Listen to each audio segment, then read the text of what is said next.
Evangelio de Lucas, capítulo 14. Vamos a leer del 28 al 33. Porque ¿quién de vosotros, queriendo edificar una torre, no se sienta primero y calcula los gastos? A ver si tiene lo que necesita para acabarla. No sea que después que haya puesto el cimiento y no pueda acabarla, todos los que lo vean comiencen a hacer burla de él, diciendo: este hombre comenzó a edificar y no pudo acabar. ¿O qué rey, al marchar a la guerra contra otro rey, no se sienta primero y considera si puede hacer frente con 10,000 al que viene contra él con 20,000? Y si no puede, cuando el otro está todavía lejos, le envía una embajada y le pide condiciones de paz. Así pues, cualquiera de vosotros que no renuncia a todo lo que posee, no puede ser mi discípulo. Vamos a orar. Eterno Padre Todopoderoso, queremos pedirte, Señor, una vez más que al meditar en tu palabra, nuestra mente esté clara, nuestro corazón esté dispuesto. Que sea tu Espíritu Santo, Señor, el que hable a nuestras vidas a través de él. Enséñanos, Señor, a seguirte a pesar de cualquier costo. Enséñanos, Señor, a abandonar y dejar el mundo atrás con tal de seguirte. Te alabamos, eterno Señor, y te bendecimos.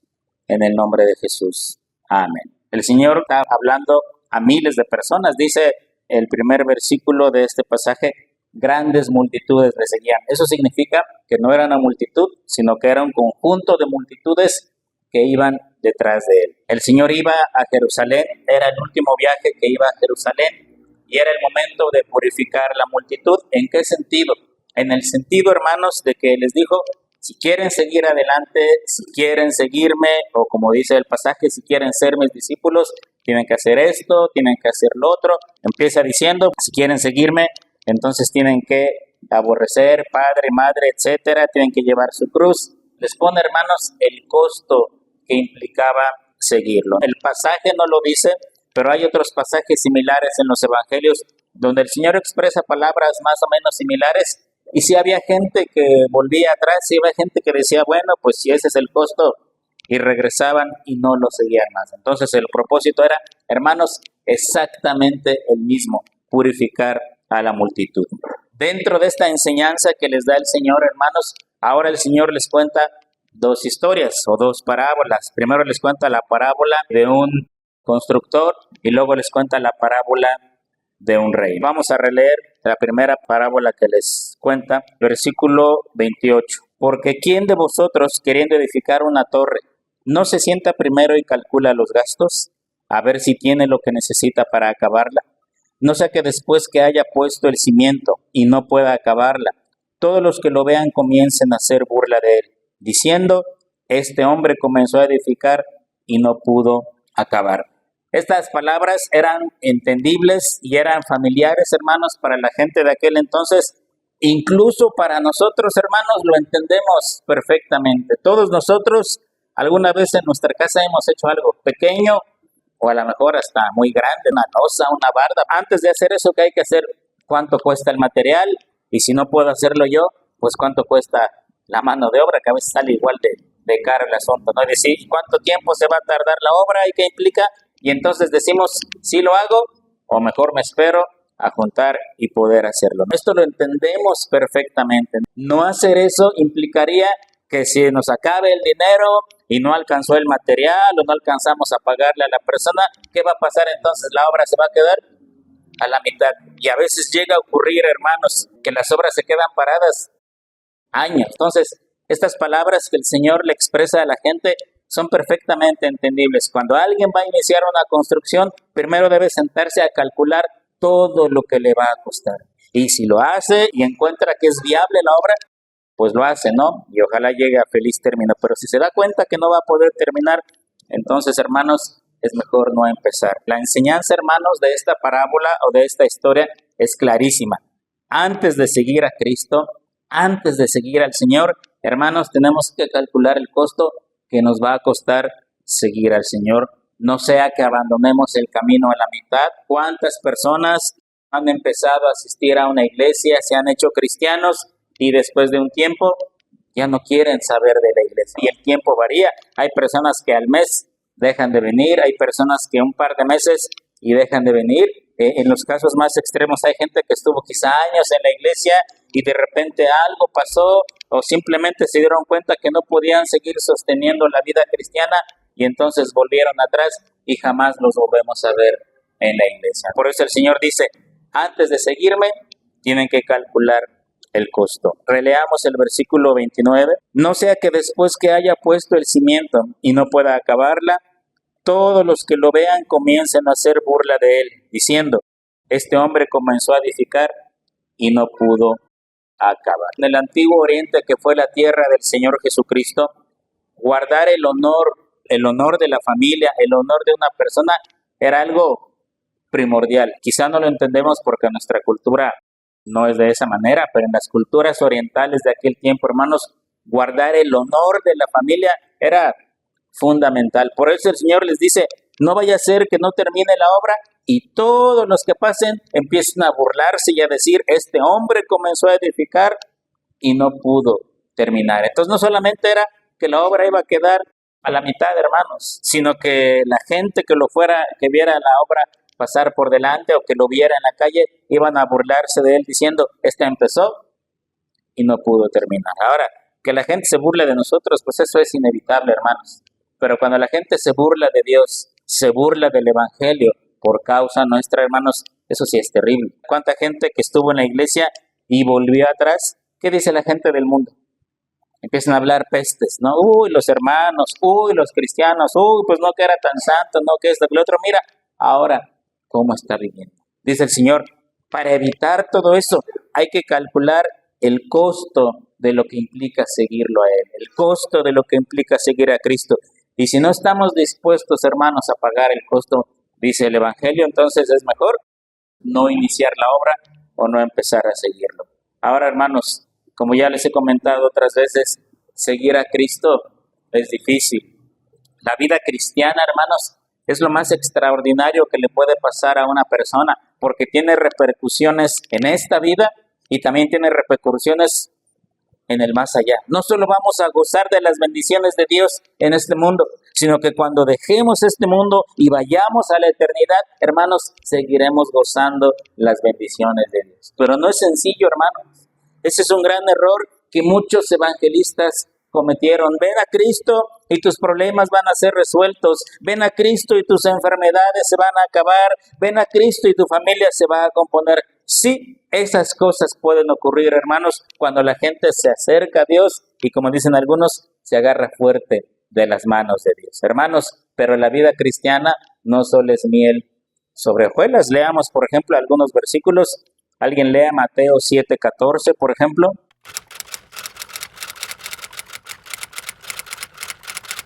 Angosta la puerta, angosto el camino que lleva a la vida eterna, y pocos son los que lo hallan. No es una puerta espaciosa, no es un camino ancho lo suficiente para caminar a placer y a voluntad. No, hermanos, es difícil caminar la vida cristiana. Lean, por favor, Juan 16:33.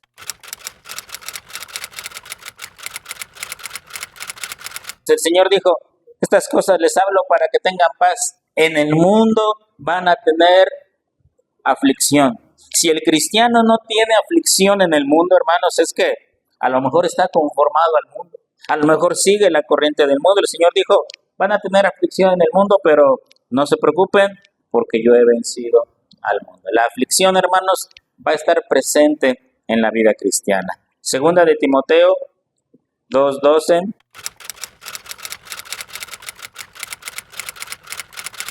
Si sufrimos, también reinaremos con Él. Podríamos leer muchos versículos, pero lo que nos debe quedar claro, hermanos, es que la vida cristiana es difícil. Para empezar, hay que ir en contra de todo lo que el mundo piensa, de todo lo que el mundo dice. Y las ideas de nosotros los cristianos, que las tomamos de la palabra de Dios, las enseñanzas de la palabra de Dios, a los ojos del mundo, hermanos, son obsoletas, son ridículas, son retrógradas, son cosas que ya pasó. Es más, hay quienes han dicho, la Biblia debería editarse una vez más, habría que modificarle muchas cosas porque los tiempos han cambiado, porque las cosas ya no son como fueron en los tiempos bíblicos, habría que darle una buena modificación a la palabra de Dios. Y lo triste es, hermanos, que hasta hay cristianos que piensan exactamente de la misma manera. Por ponerles un ejemplo así insignificante, sin entrar en polémica. En algunas iglesias se acostumbra el pastorado femenino, que en vez de que un varón sea el pastor, una mujer sea la pastora. Dentro de los argumentos que se usan para tratar de defender esa posición, se dice, es que habríamos de revisar la Biblia porque es machista, y había que modificar algunas cosas porque hoy los tiempos han cambiado y las mujeres tienen libertades y capacidades y son iguales que los hombres. Incluso cristianos llegan a pensar eso. No, hermanos. La palabra de Dios, así como se escribió hace cientos de años, sigue siendo aplicable para el día de hoy. Claro, el mundo avanza, sus ideas avanzan, el pecado avanza. Y cuando el cristiano tiene que vivir en contra de la corriente, hermanos, entonces la vida cristiana se empieza a tornar difícil, hermanos. Por eso el Señor dice, el que quiera seguirme, tiene que calcular el costo. Ahora, hermanos, lo que sí puede ocurrir es que un cristiano de repente se ponga triste, de repente se deprima, un periodo en su vida que no sienta ganas de ir a la iglesia, que ya no sienta ganas de orar, que no sienta ganas de continuar el camino. Incluso pudiera venir hasta un periodo de alejamiento en el que el cristiano no solo no tiene ganas de ir a la iglesia, sino que de plano no va y le habla al hermano, a los pastores y no quiero ir, y después vuelve al camino. Eso le puede ocurrir a cualquiera, pero eso es muy distinto, hermanos, a abandonar para siempre el camino de Dios. Aquel que es cristiano, aquel que ha sido tomado por la mano de Dios, hermanos, jamás se va a apartar de Dios. Vamos a Juan, capítulo 10. Vean lo que dice el versículo 27 y 28. Mis ovejas oyen mi voz, y yo las conozco y me siguen. Y yo les doy vida eterna, y no perecerán jamás, ni nadie las arrebatará de mi mano. El Señor dice, yo conozco a mis ovejas, ellas me conocen a mí, ellas conocen mi voz, yo les doy vida eterna, jamás van a morir. Y lo más importante, hermanos, lo que dice al final del versículo 28, nadie las va a arrebatar de mi mano. Yo he escuchado a lo largo de mi vida cristiana, hermanos, que han dicho, es que le robamos almas a Satanás, le estamos robando al mundo, es que Satanás nos robó un alma. No, hermanos, el que es oveja de Dios, el que es oveja de Cristo, nadie lo va a arrebatar de la mano del Señor. El Señor dijo, nadie las arrebatará de mi mano. ¿Qué significa? Que si el diablo viene y la arrebata, ¿es más poderoso Satanás que Cristo? No, hermanos, no puede ser. Sí puede ser que un cristiano, como le dije, entre en un periodo de depresión. No quiero leer, no quiero ir a la iglesia, no quiere esto, no lo otro, pero después el Espíritu Santo obra en él y continúa su camino cristiano. Pero aquel que abandona la fe, hermanos, ese que será que nunca fue cristiano.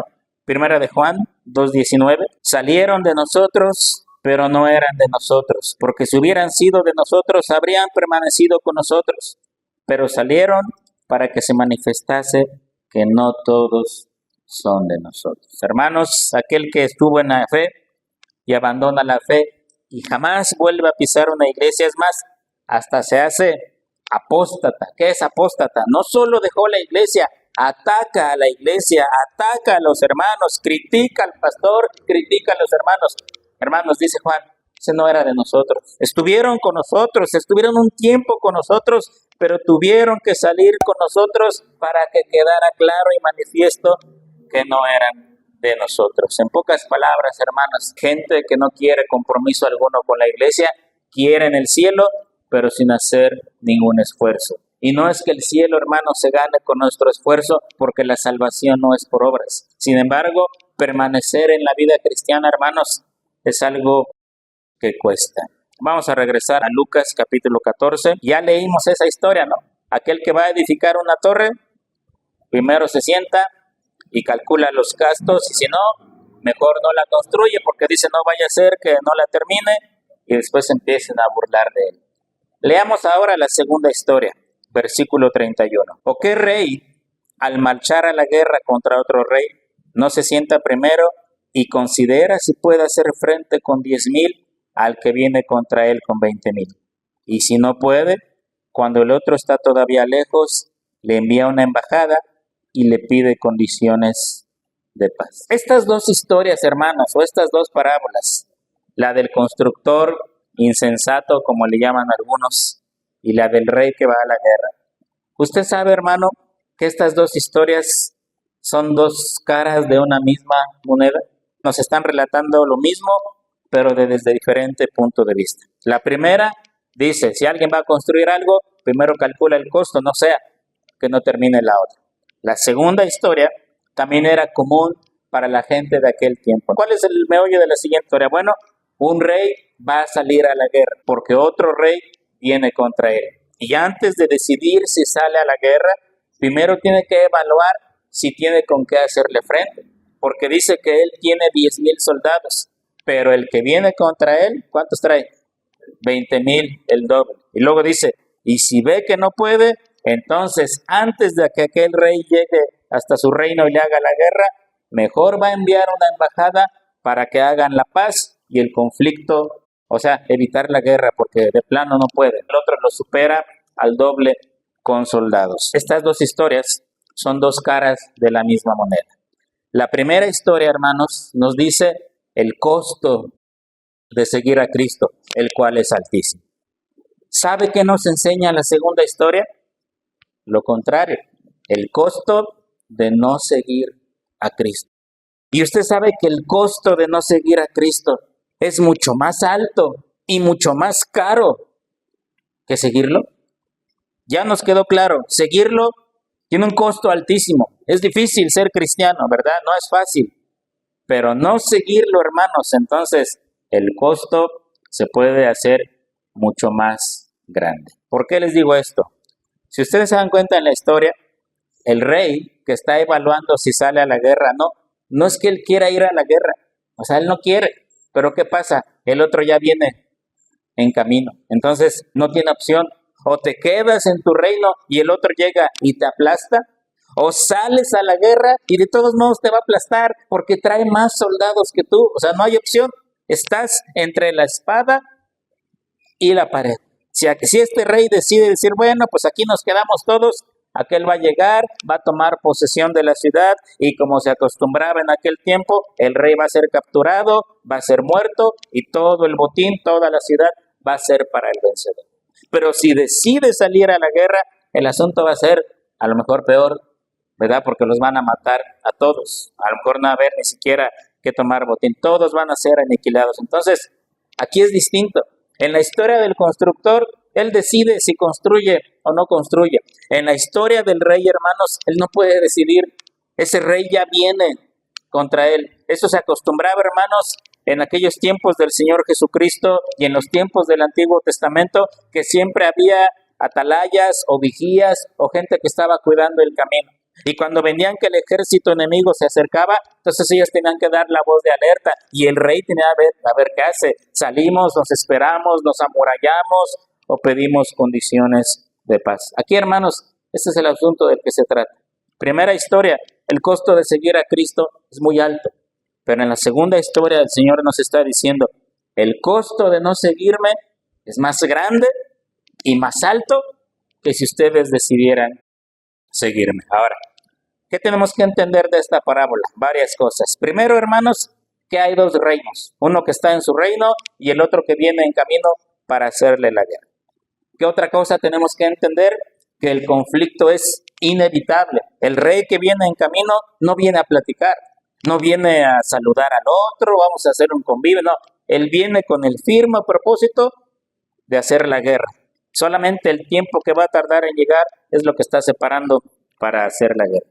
Otra cosa que tenemos que entender, que las capacidades de ambos reinos son muy diferentes. Mientras uno tiene 10,000 soldados, el otro viene listo con 20,000 soldados.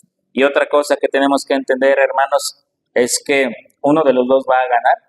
Por obvias razones, el que tiene 20,000 soldados. Y lo único que va a tener que hacer es vencer, derrotar y tomar el botín que va a ser la ciudad. Y si ustedes han leído el Antiguo Testamento, el rey que ganaba no solo tomaba la ciudad, tomaba las mujeres, tomaba los sabios, todo lo que quería lo podía tomar. Y los que se oponían eran asesinados. Y muchas veces los reyes derrotados eran exhibidos públicamente en un desfile de vergüenza, ya sea desnudos, con los ojos sacados o con algunos miembros cortados. El rey derrotado era exhibido en su propio reino para que vieran que había sido derrotado. ¿Por qué les digo que el costo de no seguir a Cristo es más alto que el costo de seguirlo?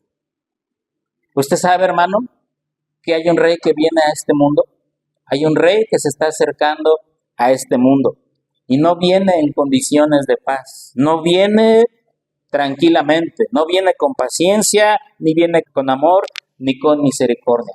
Hay un rey que se está acercando a este mundo. ¿Cuándo va a llegar? No lo sabemos. Lo único que sabemos, hermanos, es que viene con la espada desenvainada, listo a la guerra. Apocalipsis capítulo 19, versículo 11. Fíjese cómo dice: entonces vi el cielo abierto y he aquí un caballo blanco, y el que lo montaba se llamaba Fiel y Verdadero, y con justicia juzga y pelea. ¿Quién es este fiel y verdadero, amados hermanos? Cristo. ¿Se acuerda usted cómo entró el Señor a la ciudad de Jerusalén? ¿Cómo entró?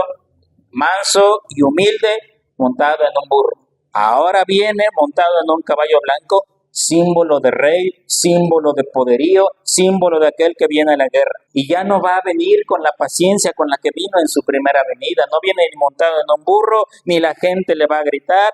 Dice al final, con justicia juzga y pelea. Versículo 12, vea cómo es la descripción. Sus ojos eran como llama de fuego, y en su cabeza muchas diademas, y tenía un nombre escrito que ninguno conocía sino él mismo. Y estaba vestido de una ropa teñida en sangre, y su nombre es el Verbo de Dios. Por si nos queda duda de quién es. Versículo 14. Y los ejércitos celestiales, vestidos de lino finísimo, blanco y limpio, le seguían en caballos blancos. De su boca sale una espada aguda para herir con ella a las naciones, y él las regirá con vara de hierro. Y él pisa el lagar del vino del furor y de la ira del Dios Todopoderoso. Y en su vestidura y en su muslo tiene escrito este nombre: Rey de Reyes y Señor de Señores.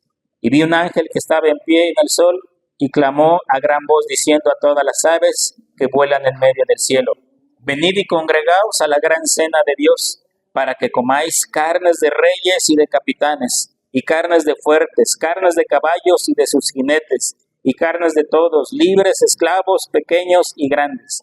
Y vi a la bestia y a los reyes de la tierra y a sus ejércitos reunidos para guerrear contra el que montaba el caballo y contra su ejército.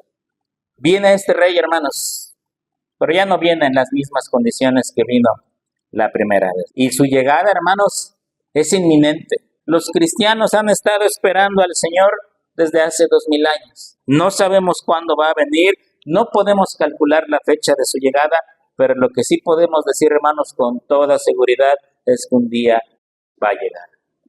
¿Podremos hacerle frente? ¿Habrá algún ser humano que diga, pues yo estoy aquí en la tierra y que venga cuando quiera venir, vamos a pelear? ¿Habrá algún ser humano, hermanos, que pueda resistir siquiera 5 segundos frente a él? Si usted lee Apocalipsis y Daniel, dice que el anticristo, cuando el Señor venga, ya va a estar presente en el mundo. Y cuando el Señor venga, ni siquiera va a pelear con él. Dice Pablo, con el resplandor de su venida, lo va a aniquilar instantáneamente. O sea, ni siquiera le va a dar tiempo de respirar. Cuando menos un ser humano insignificante. ¿Qué nos queda hacer, hermanos? Lo que este rey hizo.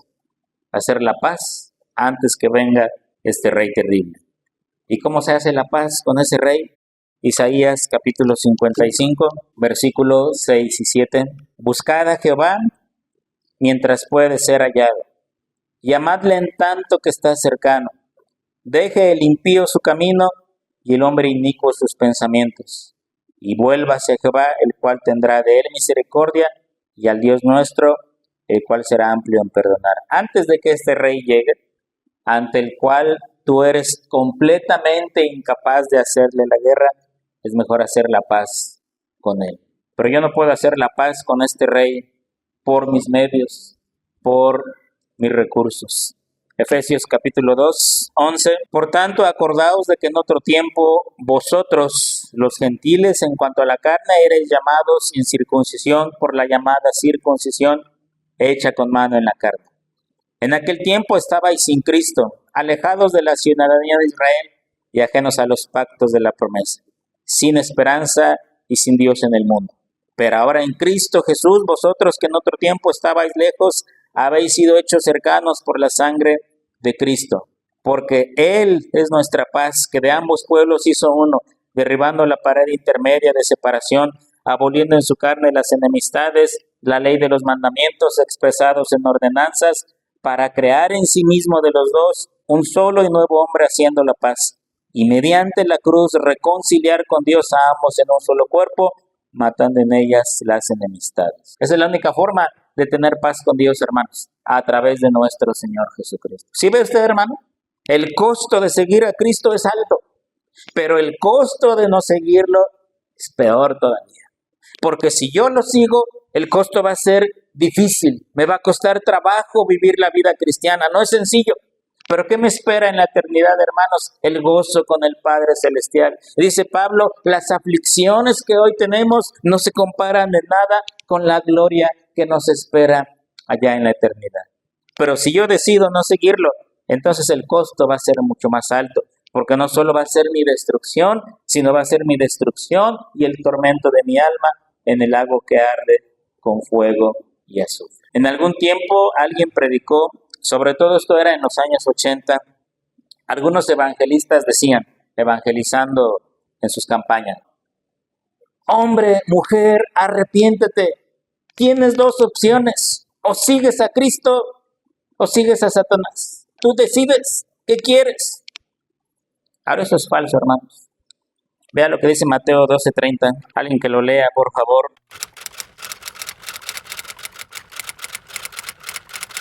El Señor dijo, el que no es conmigo es mi enemigo. Así de simple. El pecador no tiene que decidir entre Dios y el diablo. El pecador pertenece a Satanás por default. Es hijo del diablo, es hijo del mundo, es hijo de Satanás. Pero si por la gracia maravillosa de Dios empieza a seguir a Jesucristo, ahora va a estar a favor de Jesucristo. El ser humano, yo sé que este tema es controversial, hermanos, y a mucha gente no le parece. El ser humano en cuestiones de salvación no tiene libre albedrío. No posee. Libre albedrío tenemos para tomar decisiones en nuestra vida. Quiero estudiar esto, quiero trabajar aquí, quiero ir allá, quiero ir acá. Pero en cuestiones de salvación, el ser humano no tiene libre albedrío. Yo no puedo escoger entre Dios y el diablo. Yo por default nazco en pecado, nazco siendo hijo de Satanás. Y si en mi camino, en mi vida, el Señor tiene misericordia de mí y he sido predestinado desde antes de la fundación del mundo, entonces esa gracia me va a alcanzar y voy a doblar mis rodillas y voy a reconocer a Jesucristo como el Señor y Salvador de mi vida. Pero si no es así, yo sigo mi camino directo hacia el infierno. No hay puntos medios, hermanos. El rey de la parábola de Lucas 14 no podía decidir, o te quedas y mueres, o sales y haces la paz con ese que viene contra ti, ante el cual eres totalmente inútil de hacerle frente en la batalla. El Señor dijo, el que no es conmigo, contra mí es. El Señor no dijo, bueno, pues tienen que escoger, señores, o yo o Satanás. No, el Señor dijo, no estás conmigo, entonces eres del otro. Vamos a regresar finalmente a Lucas 14 una vez más, porque el Señor da una enseñanza más. Lucas 14, ya el Señor dijo lo del constructor, ya dijo lo del rey. Ahora vea lo que dice el versículo 33. Así pues, cualquiera de vosotros que no renuncia a todo lo que posee, no puede ser mi discípulo. Les voy a leer el mismo versículo en la Biblia, Dios habla hoy. Fíjese cómo dice. Así pues, cualquiera de ustedes que no deje todo lo que tiene, no puede ser mi discípulo. ¿Qué significa este versículo, hermanos? Que debemos deshacernos de todo lo material y de todo lo que poseemos para hacernos seguidores de Cristo. Que debemos hacer un voto de pobreza. Eso nos estará mandando a que hagamos, hermanos, el Señor, a abandonar posesiones y seguir al Señor. Algunos lo entendieron así, o algunos monjes, sobre todo en la Edad Media, que se deshacían de todo lo que tenían para servir al Señor nada más, hacían un voto de pobreza lo necesario para vivir. Incluso hubo un monje, no recuerdo si fue San Francisco de Asís o San Ignacio de Loyola, que se rapó la parte de arriba y nada más le quedó cabello. ¿Sí ha visto esos monjes que tienen rapado aquí? Porque ellos decían, hasta la belleza física hay que deshacernos de ella, para que la única gloria sea para Dios. ¿Será eso, hermanos, lo que el Señor nos está pidiendo que hagamos aquí? ¿Que nos deshagamos de todo lo material para seguirlo? Seguramente que no, hermanos. Porque para empezar, ¿de qué viviríamos? Y luego hay versículos en la Biblia que nos dicen, provee para los tuyos, ayuda a tus hermanos. ¿Cómo voy a proveer y cómo voy a ayudar si no tengo con qué? Ni siquiera en qué caerme muerto. ¿Qué significa el versículo entonces? Releámoslo una vez más. Así pues, cualquiera de vosotros que no renuncia a todo lo que posee, no puede ser mi discípulo.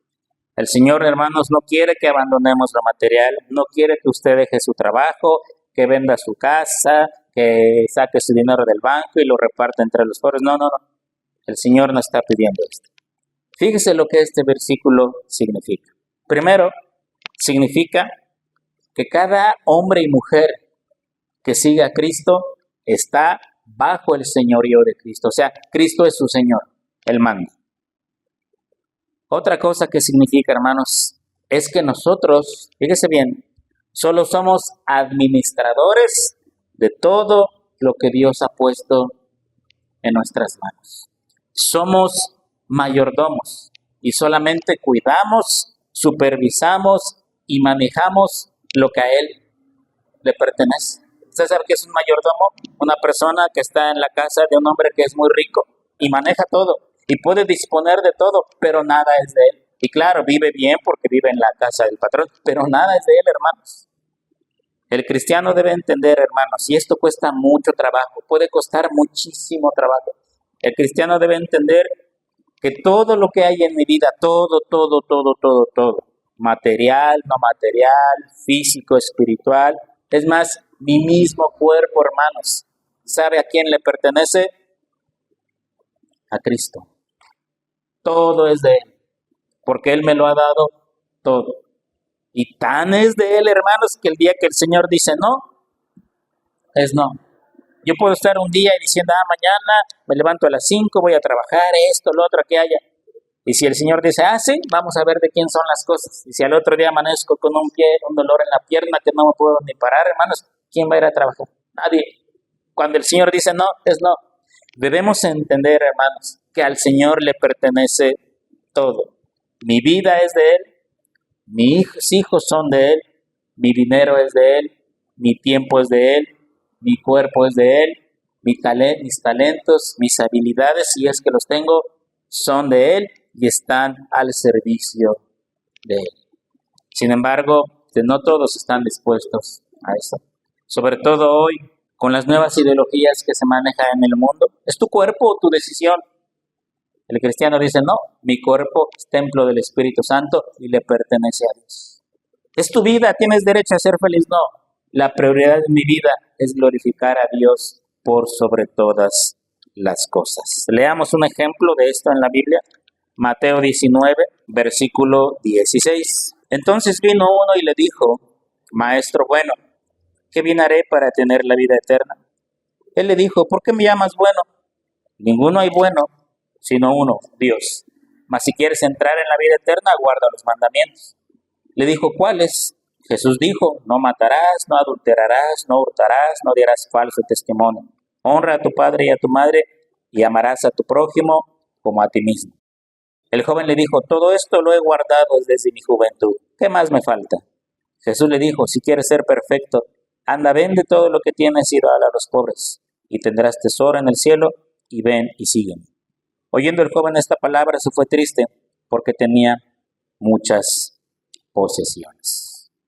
El Señor quería que este joven sacara todo su dinero, lo repartiera todo, y él se quedara en la miseria mendigando. No, hermanos, Él no quería eso. Lo que el Señor quería es que este joven entendiera que lo que él tenía no era de él, sino de Dios. Y que todo lo que él tenía, hermanos, tenía que ponerlo al servicio de Dios. Completo. Ayuda a tu prójimo. ¿Tienes mucho dinero? Ayuda al que necesita. No, tú no te quedes sin comer ni en la miseria, pero tienes la capacidad de hacer la obra del reino de Dios en este mundo. El Señor no nos está pidiendo que abandonemos lo material, que usted venda su casa, su coche, saca ese dinero del banco y lo reparta entre los pobres y luego usted anda en la calle sin tener donde vivir. No, hermanos. El Señor está diciendo, lo que tú tienes es mío. ¿Tienes algo material? Es mío. Tu cuerpo es mío, tu vida es mía, tu tiempo es mío. Todo lo que hay en ti es mío. Tú solo eres un administrador. Tus hijos son míos. Si un día quiero llamarlos para que sirvan en mi obra, son míos. ¿Sí? Pablo lo dice de otra manera, Romanos capítulo 12. Con este versículo terminamos. Antes que leamos este versículo de Romanos 12. Cuando decimos darle culto a Dios, siempre pensamos en el culto en la reunión. Cantar unas alabanzas, escuchar una lectura bíblica, unas oraciones, escuchar un sermón, unos 5 o 10 pesos para la ofrenda, ya dimos culto a Dios. Aquí Pablo nos dice qué más es el culto a Dios. Romanos 12:1. Así que, hermanos, os ruego por las misericordias de Dios que presentéis vuestros cuerpos en sacrificio vivo, santo, agradable a Dios, que es vuestro culto racional. Si tú piensas que solamente el culto a Dios se le da cantando alabanzas, himnos, dando ofrenda, lo que se hace aquí en la reunión nada más, uy, hermano, eso es muy poco. Dice Pablo, presenta tu cuerpo, y no está hablando del alma y del espíritu, está hablando de este cuerpo de carne. Presenta tu cuerpo en sacrificio vivo, santo y agradable a Dios, que es vuestro culto racional. Es decir, ¿qué tiene tu cuerpo? ¿Qué tiene tu cuerpo? Bueno, tu cuerpo tiene salud, tiene vigor, tiene habilidades, tiene talentos, tiene tiempo, tiene una casa, tiene muchas cosas. Todo eso tiene tu cuerpo. Si no, no podría vivir tu cuerpo. Bueno, todo eso debe glorificar a Dios, todo. ¿Sabes por qué? Porque nada es tuyo. Todo lo que tienes, sí, claro, tu trabajo de levantarte temprano y esforzarte, pero todo Dios te lo ha dado y tienes que glorificar a Dios con eso. Por eso el Señor dijo en Lucas, aquel que no esté dispuesto a dejar todo por causa de mí, ese no puede ser mi discípulo. Esto es fácil de entender, pero llevar a la práctica es complicado. Decimos, por ejemplo, mi tiempo es de Dios. Bueno, siempre y cuando no interfiera con mis actividades, con mis pasatiempos, si me siento mal, si me siento bien, siempre y cuando el tiempo que Dios me demanda no interfiera con lo mío, sí es de Dios.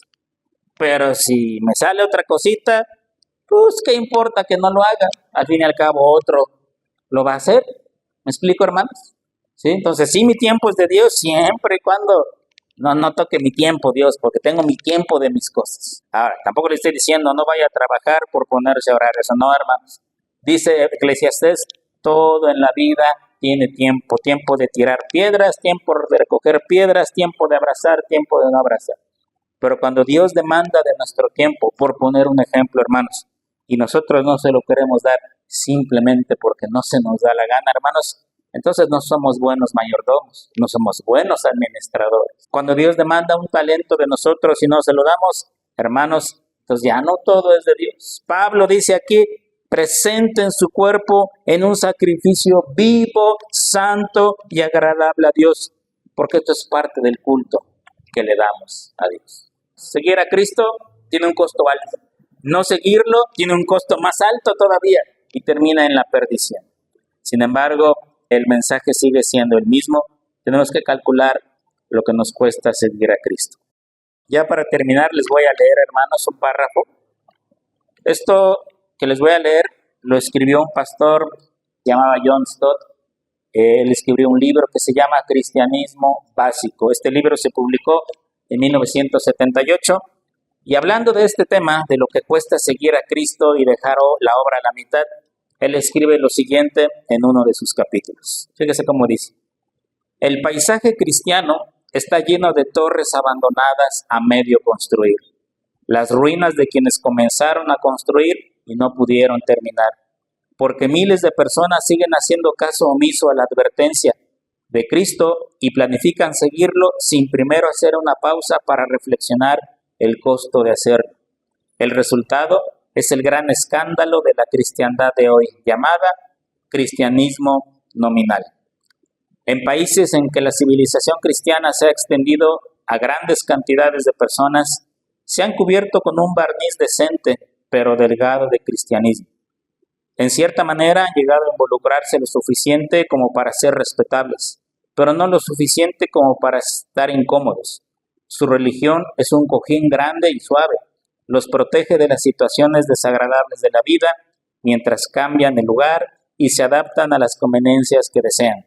No extraña que los cínicos hablen de hipocresía en la iglesia y desestimen a la religión como escapismo. ¿Qué es lo que el escritor quiere decir aquí? Bueno, el mundo cristiano está lleno de gente que abandonó la fe.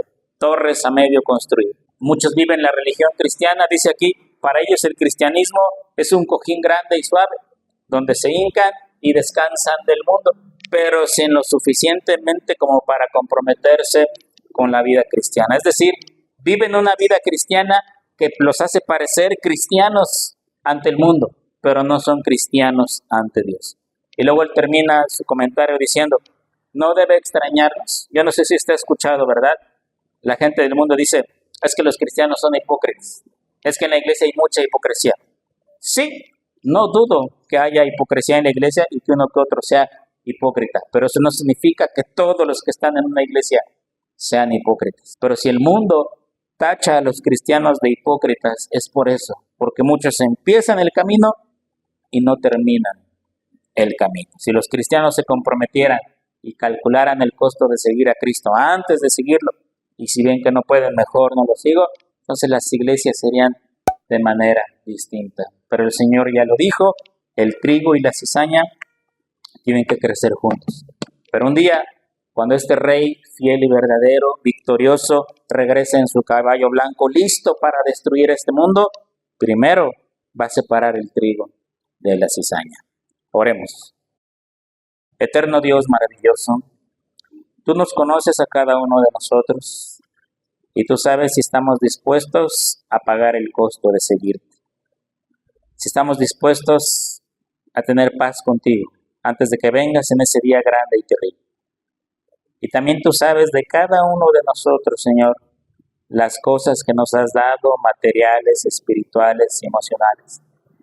Si verdaderamente te pertenecen a ti y nosotros solo somos administradores, o si realmente todo es nuestro y solamente lo ponemos a tu disposición cuando el tiempo y las condiciones son convenientes para nosotros.